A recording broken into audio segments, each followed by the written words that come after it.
మీకు ఒక రెసిపీ గురించి చెప్పాలనుకుంటున్నా. అదే జీరా రైస్. ముందుగా స్టవ్ వెలిగించి పాన్ పెట్టి అందులో 2 టేబుల్ స్పూన్ల ఘీ వేసుకొని హీట్ చేసుకోవాలి.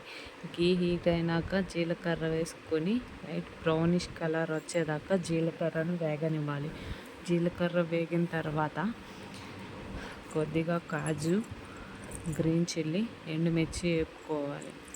అవి ఫ్రై అయిన తర్వాత లైట్ బ్రౌనిష్ రాగానే 2-3 రెమ్మలు కరివేపాకు వేసుకొని బాగా ఫ్రై చేసుకోవాలి. ఎక్కువ ఫ్రై చేసుకోమని ఎందుకంటున్నానంటే పచ్చి వాసన వస్తూ ఉంటే బాగోదు కాబట్టి.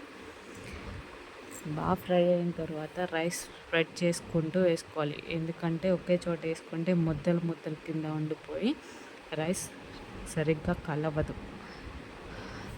సో రైస్ స్ప్రెడ్ చేసుకుంటూనే వేసుకోవాలి. తర్వాత తగినంత సాల్ట్ వేసుకొని బాగా మిక్స్ చేసుకోవాలి. సాల్ట్ ముందే వేసుకోవచ్చు కదా అనుకోవచ్చు.